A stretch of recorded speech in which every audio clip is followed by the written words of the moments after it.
seals it off.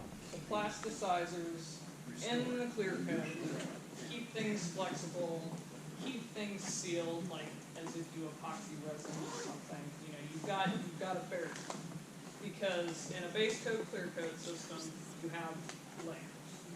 So you have that top, clear coat to protect from UV and pollution and etc. The older paints, basically that's all built in. And all those solvents, as a result, it's all one layer. So all this old paint, it's all one layer. And as it gets older and is exposed to heat, humidity conditions, moisture, oxidation, pollution, fires in California, I've had to deal with those. It's always breathing. So it's like your skin. Your skin gets dried out. It's not as flexible. It's not as smooth. It feels rough. And this paint functions, the lacquers, the single stage, whether it's acrylic or enamel, they all function like that. So they get dry. And that is usually a good first indicator of why it's dull. And people think immediately, oh, I've got to wet sand that down. And I will look at you and go, no, put the sanding block down. Because it's a waste of time. It's a waste of time in your labor. And on a chemical aspect, it does nothing for this other than flatten maybe orange peel or an imperfection. So the idea with these older paints is to basically work some moisture back into them and then to keep them sealed. And in the old days, it was the constant, we just kept waxing it, and we just kept waxing it. And some of that is still true today, and I'll show you some of that because that's what they chemically like. They want that moisture. It's just like your skin. They want that conditioning. So first, in dealing with a paint like this that is perhaps more oxidized rather than just dry. Let's say you have an oxidation layer, and then you're dry along with that. What I usually do is I go through and I clay bar everything, because what that does is pull as much contaminants out as it can before you take any kind of polish or cleaner to it. Otherwise, you're just grinding leather in. You're just working it back down into the paint. So, usually from a clay bar stage, I have a special paint cleaner. All of my products, as far as polishes, are paint booth safe. So that particular Manzerna compound is water-based. It has no heavy petroleum in it. No distillates, no sulfates. So I can sling that in a paint booth and go in there and paint a $100,000 car, make it a 100-point car or whatever, and have no paint contamination.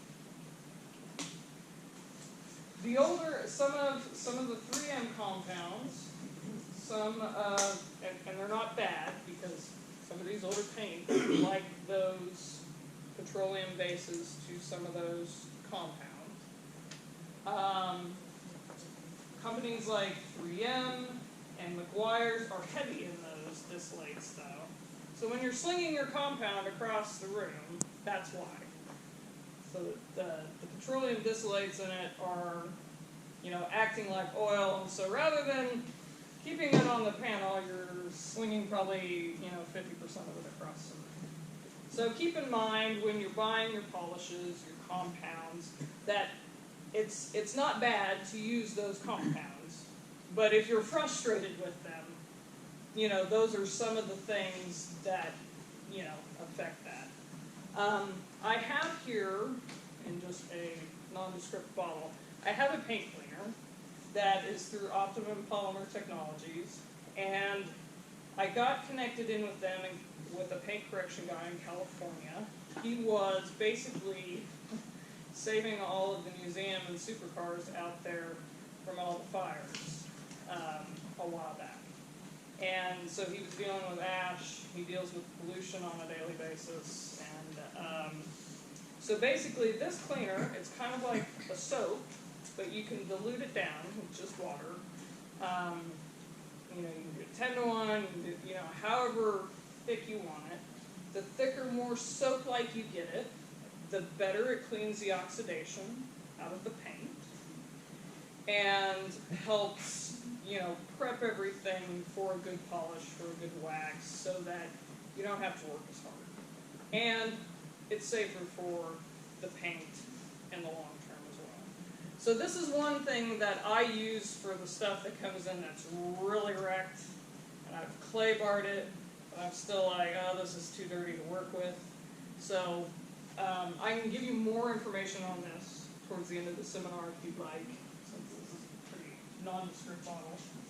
But so that's another step I do along with the clay bar to help, you know, pull tar and sap and some of those really caustic things out of the paint. Is there a particular name of that, or it's just polymer? It's Optimum Polymer Technologies is the company. Right. And I think it's labeled NVR. Yeah. It's actually orange. I can show you when we start moving around the car. What year did clear coat really start coming into being? Well, they had lacquer clear coat, you know, in 70s, 80s. You know, I've worked on one of these cars that's got, you know, a lacquer clear coat. As far as the plasticizer and urethane-based clear coats, they really probably started in the 80s, and they really weren't very good. No. They like to delaminate and say goodbye down the road. Yeah. There's not much to saving them, unfortunately. But I haven't seen too many more around these days either, and that haven't been repainted for that reason.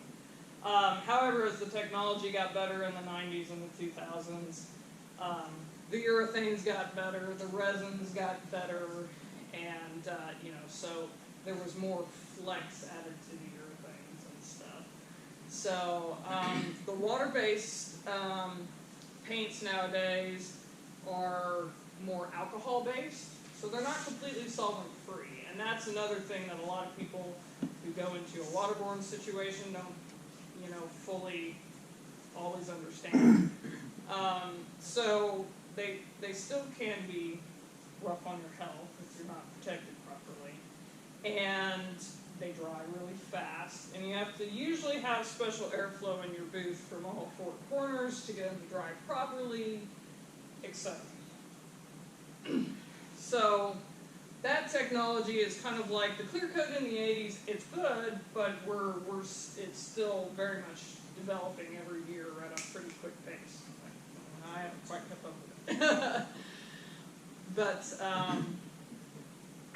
so yeah, so once I get everything cleaned real well, then I'll go to a polishing stage. So when you polish, because people get scared to pick up a buffer and touch burn-throughs and blends and all of that, the biggest thing to remember is to use wool. And it's a really old school concept, but there's a reason for it. When it spins on the machine, whether you're using an orbital buffer like this or a DA polisher, which, you know, is a random orbit, what it does compared to foam is it runs cooler. So that fear of getting too hot and burning through, and it lessens. So wool is usually better for these older paints, because once again, you don't have to work as hard. It'll come up a little faster for you, it's a little more. But for people who don't do this every day, it's also not as scary as if you took a foam pad to it, because I guarantee you, you'll be working twice as hard, you're possibly going to burn through it easier, because the wool runs cooler. Excuse me, are you talking about natural synthetic wool or rather natural wool or synthetic kind of wool? You can use a synthetic wool. The synthetic ones these days are just as good as the natural from what I've used, but either one is fine.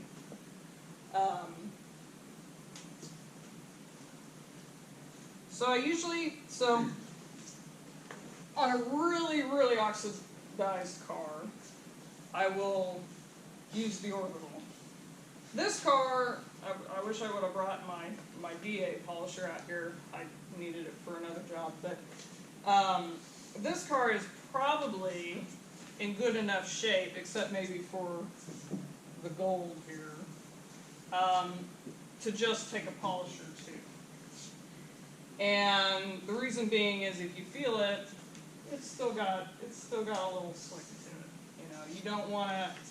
You've got to think about how aggressive you're going to get. So this is going to obviously cut faster than a polisher, no matter what speed you decide to run it at, your comfort level. But on the really dull stuff like this, I would use the orbital to bring it back up a little bit, get it clean, get the oxidation out of it, and then I would go back with the polisher lightly to take any kind of leftover swirl out, or any of that kind of just finishing touch. And I usually work through, depending on the level of how rough it is, how oxidized it is, depends on where I start in my compound. I usually try to start as gentle as I can, and if I'm just not getting anywhere, then I'll move up. But I usually don't use anything really aggressive. If I have to use something really aggressive, I didn't get it clean enough, and I'll step backwards. So there's really only been a couple paint jobs that I haven't been able to bring back and keep them there, but it was also in the case of the paint was really getting to a place where the adhesion just wasn't there. And even though, as much as I avoided,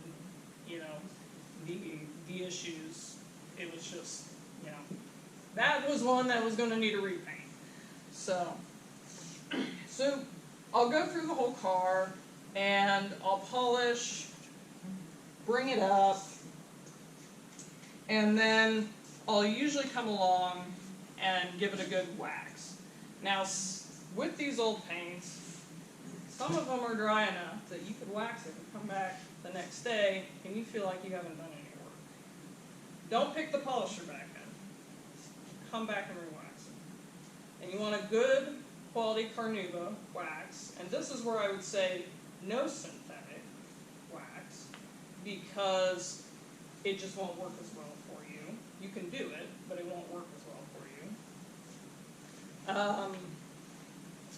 And so there are cars that I have come back and waxed on a monthly basis or a couple weekly basis, depending on their level of how dry it is, just to keep working that moisture back in the paint.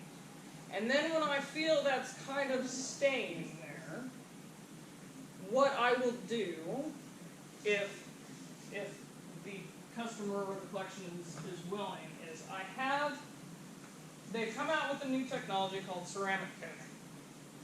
And for the older paints, it's completely safe, as long as you don't get the ceramic coating that they bake, because there are ones out there that are heat activated. So I brought a black fire system that, as an example of one that you don't have to bake. You basically put it on like wax in small areas, and you wax it back off, and it'll hold it there for approximately up to 2 years. It's like Rain-X for your paint. So it'll protect from water, it'll protect from ash, sap, all of that. And you can, some people get crazy and put a million coats on it, but that all depends on how hard you want to work. I've done just a couple coats and been, have held cars there for, 2 or 3 years in, good touring conditions and, proper humidity maintenance. Now, there are products out there. So my Optimum Polymer Technologies makes a product that is a little less user-friendly to the novice, but you could seal this car after you got it all finished and hold it there for the next 5 years in about any condition. Provided you're not standing over the blowtorch or something, but, or tornado. So the ceramic coatings out there have come a long way as well. They are pricey, but if you don't have a lot of time, and you do get your car brought to a level you want, and you want to hold it there, this is good for base coat, clear coat. This is good for lacquer, single stage, all of that. And most of the products out there right now, if they're the ones that aren't heat activated, are paint safe in the fact that they're reversible. So if you do decide to go paint your car, when they strip it and prep it, provided they do it properly, it's not going to cause contamination. So that's another important thing to keep in mind if you decide to ceramic coat. Are you saying that's a substitute for wax? I would say it's an addition to your wax. So you can put that over wax? Yes, you can go over wax with it, yes. In fact, there is a guy in the club that just bought a brand new Bentley, and he ceramic coated his new Bentley, and he was so happy with it, he looked at me and he goes, "Can we do the cloud when it's done?" I said, "Sure." I said, "It's a big car, so it's going to be a little pricey, but, he lives in the snow, so, and the moisture, so he wants that protection, and he's going to use it." So anyway, that's an option in addition to your wax, if you don't want to keep doing it every year and trying to hold and maintain. Especially for collections or the cars like here in the foundation, where you just want to keep them up to snuff. And it does work. I did, so the guy that owns Hunter Engineering, that Ralph worked for in St. Louis, he has a collection of about 150 cars, everything from Jaguar XKs to